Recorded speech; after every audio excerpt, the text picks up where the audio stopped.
Hello दोस्तों, आप सबका स्वागत है इस गोलैंग सीरीज। तो लास्ट क्लास तक हमने सीखा था कमेंट्स और आज हम सीखेंगे वेरिएबल्स। वेरिएबल डिक्लेरेशन हम सीखेंगे। ओके, तो गोलैंग में जो है, जैसे मैंने आपको फर्स्ट क्लास में बताया था कि गोलैंग जो है वो two types of variable declaration को सपोर्ट करता है।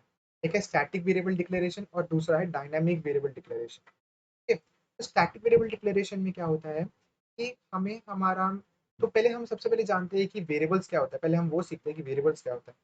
जो बिल्कुल बेसिक्स, जो बिल्कुल बिगिनर्स है, उन्हें पता नहीं होगा कि वेरिएबल्स क्या होता है। तो मैं आपको बताता हूँ। वेरिएबल जो है वो एक कंटेनर की तरह काम करता है। ओके, एक कंटेनर, एक बॉक्स की तरह। और इस बॉक्स के अंदर आप वैल्यूज, डेटा, इंफॉर्मेशन जो है उसको आप स्टोर कर सकते हैं। ओके, तो variable is nothing but a container. ठीक है, टू स्टोर वैल्यूज। आप वेरिएबल्स के अंदर वैल्यूज को स्टोर कर सकते हैं। और ये वैल्यूज जो है वो डिफरेंट टाइप्स का हो सकता है। वो नंबर्स हो सकता है, या तो कुछ वर्ड्स हो सकता है, या स्ट्रिंग हो सकता है। ओके, तो अलग अलग तरीके के वैल्यूज को आप स्टोर कर सकते हैं वेरिएबल्स के अंदर। ओके, तो ये है एकदम बेसिक डेफिनेशन वेरिएबल्स का। Okay, to store values, container to store values, this is known as variables.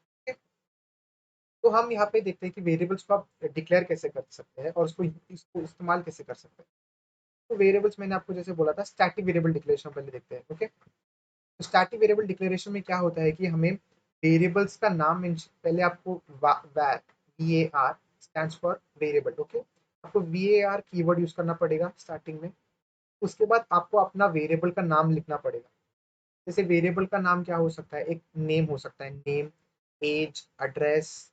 Okay, roll number, जो भी आपका स्कूल का नेम, होम एड्रेस, वो हो सकता है आपका एक वेरिएबल का नेम। तो आप यहाँ पे कुछ भी मेंशन कर सकते हैं। और स्टैटिक में क्या होता है कि आपको आगे डेटा टाइप भी मेंशन करना पड़ेगा। डेटा टाइप मतलब क्या, कि आप इस वेरिएबल के अंदर किस तरीके का डेटा स्टोर करने वाले हैं। क्या आप इसके अंदर एक नंबर स्टोर करने वाले हो, या आप इसके अंदर एक स्ट्रिंग मतलब वर्ड। ओके, जो भी एक रैंडम वर्ड, आप उसके अंदर वर्ड स्टोर करने वाले हो, कि आप इसके अंदर एक बूलियन वैल्यू स्टोर करने वाले। बूलियन मतलब ट्रू यानी तो फॉल्स, ट्रू फॉल्स ऐसे वैल्यू स्टोर करने वाले, आप क्या स्टोर करने वाले हो, वो भी आपको यहाँ पे मेंशन करना पड़ेगा स्टैटिक वेरिएबल डिक्लेरेशन। ओके, तो आपको स्टार्ट करना पड़ेगा, वैर कीवर्ड यूज करना पड़ेगा आपको। नेक्स्ट आपको आपका वेरिएबल का नाम लिखना पड़ेगा। उसके बाद आपको मेंशन करना पड़ेगा कि आप किस तरीके का वेरिएबल स्टोर करने वाले हो आपके वेरिएबल में, किस तरीके का डेटा स्टोर करने वाले हो आप अपने वेरिएबल में। उसके बाद आपको इक्वल टू डालना पड़ेगा, सिंपल इक्वल टू। उसके बाद आपको वैल्यू डालना पड़ेगा। मतलब अगर आप नंबर स्टोर कर रहे हो, तो एग्जाम्पल 22, 25, 1000, 2000, वो आप यहाँ पे वैल्यू के अंदर डालो। यानी तो आप अगर कोई नाम स्टोर कर रहे हो, कोई वर्ड या स्ट्रिंग, तो आपको यहाँ पे स्ट्रिंग मेंशन करना। तो ये है स्टैटिक वेरिएबल डिक्लेरेशन। एग्जाम्पल बताता हूँ। सोचिए कि मुझे स्टोर करना है एक वेरिएबल, तो मैं var कीवर्ड यूज करूंगा। उसके बाद नेक्स्ट मुझे वेरिएबल का नाम लेट्स से मैं स्टोर करूंगा नेम। ओके, उसके बाद नेक्स्ट ये हुआ वेरिएबल नेम। मैं सिंपली नेम लेता हूँ, एक काम करता हूँ, मैं एज लेता हूँ। मेरा वेरिएबल का नाम है एज। नेक्स्ट मुझे मेंशन करना पड़ेगा डेटा टाइप, किस तरीके का डेटा मैं एज वाले वेरिएबल में स्टोर करूंगा। तो सोचता हूँ एज जो है वो एक न्यूमेरिक वैल्यू को स्टोर करता है। ओके, नंबर्स को मैं यहाँ पे सिंपल लिख सकता हूँ int. Int stands for integers. ठीक है, इंटीजर्स मतलब नंबर्स।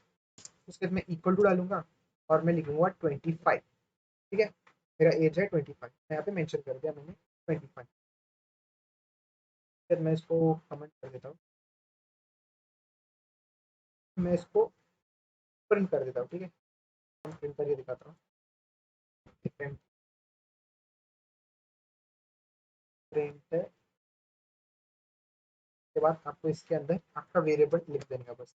ओके, एज कर देता हूँ। तो ये मैंने पहले var एज इक्वल्स 25 मैंने वेरिएबल डिक्लेयर किया, बाद में मैंने यहाँ पे वो वेरिएबल को प्रिंट कर दिया। सिंपली यहाँ पे रन दबाता हूँ और आप यहाँ पे देख सकते हैं 25 प्रिंट हो गया आपके आउटपुट स्क्रीन में। ओके, तो मेरा एज में जो है, तो मैं क्या कर सकता हूँ, ये वैल्यू जो है मैं यहाँ से चेंज करूँगा। तो यहाँ पे एज में जो है वहीं पे, वहाँ पे भी 24 देखिए अपडेट होगा। तो ये है आपका स्टैटिक वेरिएबल डिक्लेरेशन। अब इसी को हम डायनामिकली कैसे डिक्लेयर कर सकते हैं? डायनामिकली मतलब क्या, कि मैं यहाँ पे सिंपली क्या लिखूंगा, मुझे सिंपली लिखना है वेरिएबल का नाम।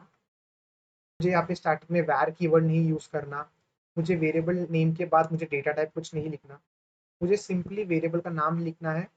और हमारा जो कंपाइलर है, कंपाइलर हम ऑटोमेटिकली डिसाइड कर लेता है कि वेरिएबल किस तरीके का होने वाला है, किस टाइप का वेरिएबल होने वाला है। ऑटोमेटिकली डिसाइड करता है बेस्ड ऑन दिस वैल्यू, जो भी आप वैल्यू प्रोवाइड करते हो उसके हिसाब से ऑटोमेटिकली आपका कंपाइलर सीख जाता है, सीख लेता है कि ओके ये जो मेरा वेरिएबल है वो इंटीजर टाइप का है, यानी तो मेरा स्ट्रिंग टाइप का है। ठीक है। आपको अगर जब डायनामिकली हम वेरिएबल को डिक्लेयर करते हैं तो आपको ये यूज करना पड़ेगा, आपको यहाँ पे कोलन लिखना पड़ेगा और इक्वल्स लिखना पड़ेगा। ओके, तो इसका हम एग्जांपल देखते हैं। इसको कमेंट आउट कर देता हूँ इस पे नाम। तो सिंपली मैं वेरिएबल का नाम सिंपल वो ही सेम मैं एज लिखता हूँ। ठीक है, ये मेरे वेरिएबल का नाम है। मैं लिखूंगा कोलन इक्वल्स लेट्स से 77 लेते हैं, 77। तो सिंपली मैं इसको यहाँ पे प्रिंट कर दूंगा। कंट्रोल तो यहाँ पे मैं F M T dot print L age को मैं प्रिंट कर दूंगा। तो मैं यहाँ पे रन क्लिक करता हूँ, तो आप यहाँ पे देख सकते हैं 77 आ गया आपके आउटपुट स्क्रीन। ओके, तो, तो आज के लिए इतना ही। तो आज हमने सीखा कि गोलैंग जो है वो two type of variable declaration support करता है। स्टैटिक वेरिएबल डिक्लेरेशन, जहाँ पे आपको वेरिएबल्स जो है उसके पहले वैर कीवर्ड मेंशन करना पड़ेगा, उसके बाद वेरिएबल का नाम लिखना पड़ेगा, उसके बाद आपको वेरिएबल जो वैल्यू आप स्टोर करने वाले वेरिएबल में, जो वैल्यू आप डेटा जो आप स्टोर करने वाले हो वेरिएबल में, उस वो डेटा टाइप आपको यहाँ पे मेंशन करना पड़ेगा। उसके बाद आपको वैल्यू मेंशन करना पड़ेगा। ओके, एक तो आप इस तरीके से कर सकते हैं जिसको हम स्टैटिक वेरिएबल डिक्लेरेशन बोलते हैं। तो थोड़ा सा ये लंबा है, इससे अच्छा आप एकदम इजीली आप डायनामिक वेरिएबल डिक्लेरेशन यूज कर सकते हो, जहाँ पे आपको सिंपली आपको वेरिएबल का नाम लिखना है और आपको आगे कोलन इक्वल्स डाल के आपको वैल्यू यहाँ पे मेंशन करना है।